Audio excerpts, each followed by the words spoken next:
for us, there is a game that will be played though, and we understand exactly what that is. Both teams, have had, the off season to prepare. Both teams went to bowl games, and we had a chance to, have practices, spring ball. Now we take it into the fall. Our rosters are pretty set just in terms of what they are. It's just going to be a great opportunity to play a big game, a conference game here in Nashville, versus, the number 3 Georgia Bulldogs. And again, I think our football team is equipped. We're excited about, where we are, how we've prepared, and now what we got to do is start playing ball. So with that being said, I'll open it up for questions. Derek, I don't know if it means anything, but the depth chart has the layout of a 4-3 defense. Right. Is there any kind of message in that? Y'all been a 4-man front, 3-man front. You've been multiple fronts in the past, but right. Are you a 4-3 defense now?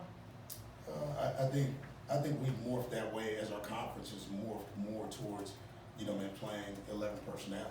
I mean, when you start seeing spread personnel, it morphs you a lot of times out of 3-4 structure. So for us, I mean, if you're playing, 85% of your snaps, 90% of your snaps, okay, but then 4-3, defense, well then, it sort of changes, in the structure of what you are, and that's what we've tried to recruit to. Do you have any update on Malik Langham? No updates. I mean, right now, Malik Langham. When we get something, we'll let you know. What is the hold up there? Just the NCAA's process. There's no obstacles in terms of Florida with that, is there? No obstacles. For us, it's just a process. I mean, anytime that you put in a waiver, okay, and you go through the process, the idea is that you're really at the hands of what that process is. We sort of prepared to go play a football game, and if Malik Langham's ready, great. If he's not, then we keep moving. Regardless of who your quarterback is, what do you need to see out of that quarterback to give you a chance to win? I truly believe for us, when you look at where we are now, I think we have enough weapons. I think we're balanced enough in terms of what we do. The quarterback's gonna have to manage the game, but he's also gonna make plays as well. So with that, just stay within the framework of what we do. That's what we worked on. We will understand what Georgia does, just like Georgia scouted us, but the idea is that we've gone against each other. So the only thing you can really worry about now is you. Let's fine tune what we do. Let's get ready to play a ball game, and let's let it rip. When did you let whoever's going to be the starter know personally? I assume you let them know. I'll let them know. I mean, I talked about it on the radio show, so I'm not going to tell you anything that it's not new news. And for me, the quarterback situation has been remedied. I mean, we understand who's going to start, who's going to back it up. I mean, they learned last week, and now what we've been doing is just working at the idea of chemistry and what it takes to go play a good ball game. So I know most of you had a chance to watch the Miami-Florida game, and first ball games generally, have a lot of mistakes. So I mean, you're talking about mistakes. You're talking about offsides penalties. Delay a game, 12 men on the field. Those are all organizational things that you're looking to clean up. So right now, this group is just working on those mechanics because you want to play a good game versus a good team. Does that challenge you to be more patient within the game to understand there will be mistakes, or can you be that way? You know what? I don't start with that idea. I start with the idea of owning your work. Everybody's a starter. Okay, but I don't care if you're offense, defense, special teams, black ops. Man, you got to own your work. Okay, and there's rules of the game. Okay, and I think what you have to do is set your expectations higher than the rules. So when our expectations is go out and play well. Okay, not have any organizational penalties. Penalties happen during the course of the game, but I'm not trying to excuse that. I think if you excuse it, then you're saying that it's okay. It's not okay. Okay, what you're saying is let's play to the expectation and the standards that we've set. So let's be better. Let's upgrade it in 2019. You've known for a long time you're going to be opening the season against Georgia on Saturday night. They're number 3 in the country. Yes. What's that challenge of diving, feet first into the deep end of the pool in conference play? Well, I think Kirby, said it best yesterday. I mean, there's, everybody puts, a lot on these first games. I mean, they're big games because they're conference games. But when you look at it, we play a tough schedule. Okay, yearly, and we have a chance to play against good teams. This one just happens to come right out the gate. So what you got to do is focus, and you got to be where your feet are. I mean, it's important because it is a conference game. Nobody wants to get behind, in terms of conference scheduling. But the reality is, you learn a lot about your team, a lot about yourself, a lot about what you did well, where you need to go. But at the end of the day, you have two teams both vying for a victory. So that's exactly what we're going to try to do, put together 4 quarters of good football. Big opportunity then. Big opportunity. How do you approach what's coming Saturday with your offensive line? Because obviously it Yeah. starts with them. You're breaking in a new quarterback. Yeah. You got one of the best, if not the best, running backs in the SEC. But neither of them do anything if the guys in front of them don't do their job. Yeah, it comes down to, fist versus fingers. Those guys have to work together. I mean, it's the ultimate team game, and, offensive linemen sometimes are those unsung heroes. Those guys are going to have to strain, and they're playing against a really good defense. Georgia's got good players, and they're well coached. And I respect Kirby and what they do, at Georgia. And they've always been big, physical, fast. But the idea is that we have to make sure we execute. So with that being said, it's focus on every play, understanding that you got to do your job, which requires discipline. And then at the end of the day, you got to strain the finish. If I remember right, after one of your scrimmages, you said you guys started fast in terms of going right into the scrimmage portion of that. Yeah. Have you tried to prepare your guys in the preseason to be ready to play quarter 1, game 1, rather than to have to work into the game slowly? I think the idea of how we practice and how we scrimmage sort of takes care of that. I think now we've learned over time, and I think every year you learn a little something different about the conference, how you have to prepare, what your roster looks like, and really what those games are going to look like. Today was a Tuesday practice, and our guys looked pretty good, for a Tuesday practice. I think it had a lot to do with how we pushed them in fall camp. I mean, the practices were long, they were physical, and it was taxing. I think today, when I saw guys, nobody winded, everybody, been playing to the best of their abilities. Guys were straining, they weren't measuring, and I think that's when you know that you're in the type of shape that you need to be in. But you can never simulate a ball game. Ball games take a lot of energy, a lot of focus, and all the stimuli sort of starts to, drain you a little bit. So we try to do the best job that we can, putting those guys in that situation. And now what we got to do is go play a game. To that point, we talked in the past about the first game kind of being its own setup, but this game specifically, are we going to find out how tough your guys are right off the bat?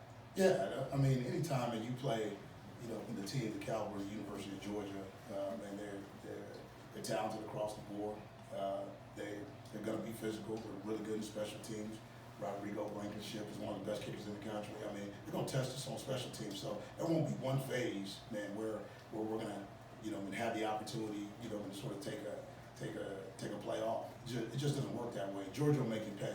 Having played Georgia, in the last, in a couple of years, and when you look at them, then they beat on you. Why? Because they're big, they're physical, and then all of a sudden, it's a close game, and then it stretches itself out. So they are the type of ball club and that makes you make mistakes. Okay, but they try not to beat themselves, and we have to be that football team on Saturday. Let's give ourselves a chance by making sure we play good, fast, sound football. If the ball's in the air, we attack it. If the ball's on the ground, then we tackle it, and we'll let the chips fall where they may. Improving your run defense has been a focus. Georgia had 243 yards, if I remember their last visit here. How good is this going to test your how much you've improved?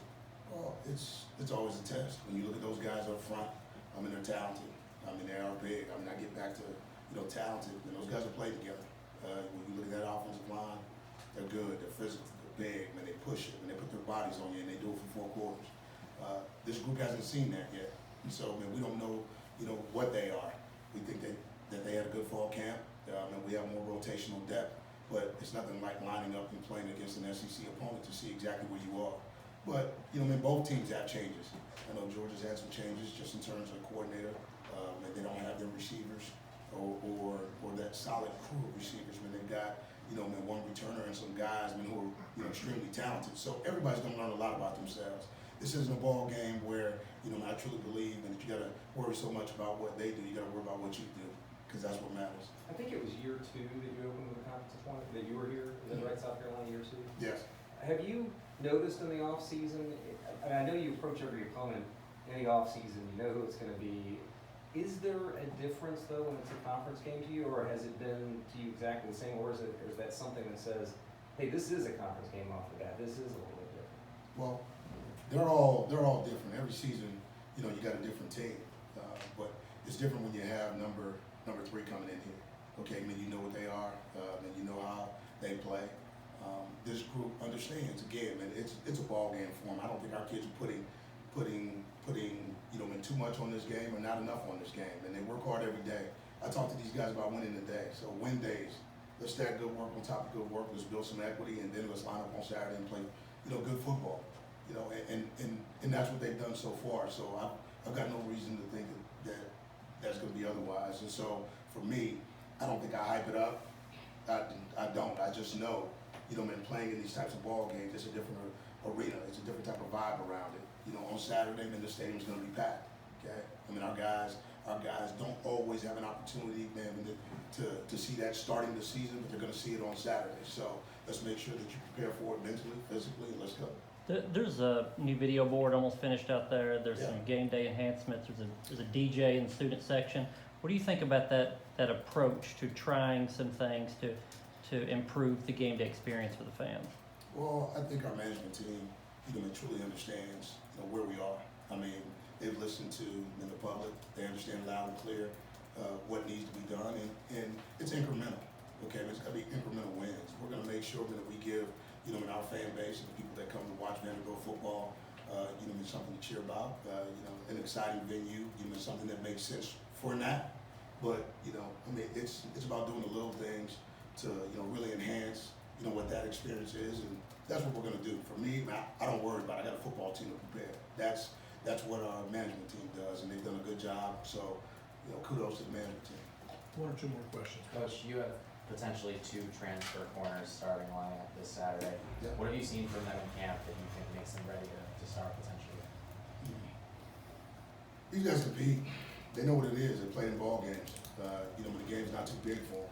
And I think anytime you have that experience, it gives you confidence. And I think they've made the guys around them more confident. So, when they lose a guy like Juwan Williams and, Donovan, Sheffield, I thought, when you lose those guys, it's tough. But to have Cam and, Dante come in and right off the bat, and assert, their experience and their mindset as alpha males, really changed the dynamics of the room. It made Randall Haney better. It made, AG better. I looked up, all these young guys. Elijah Hamilton, stepped his game up. So, we're pretty deep, when it comes to corners, when you look at the secondary. So, I expect to see a lot of guys playing on Saturday, and we need them on defense and on special teams. Those guys know every play is pivotal, every role is critical, so make sure you do your job. You got a chance to see Riley Neal on film a lot before he got here, I'm sure. What's different about him that you didn't know now that you've seen him in 2 camps? Yeah, well, I think the competition between Deuce and him, was outstanding. I thought, when these guys, Deuce's expertise of what we do and how we do it, challenged Riley's, idea of where he had come from. He had to change, some of his mechanics. He had to focus on like what we do. He had to, assimilate to, a program and that's run just a little bit differently. So, I've seen him, step into the shoes of being a guy who was new and now, put himself in a position to compete. That's where we sit today. Both of those guys have done a really good job. I think Riley is focused. He's got a good arm. He's got, experience behind him. But when it's all said and done, you can only march one of those guys out there, so we'll see on Saturday. One more question. Just to follow up on the 4-3 question. So you're saying y'all were in quite a bit of 4-man front last year, so you're not really changing much. You're just doing a lot of what you did last year, and you've also been you're still using the nickel quite a bit.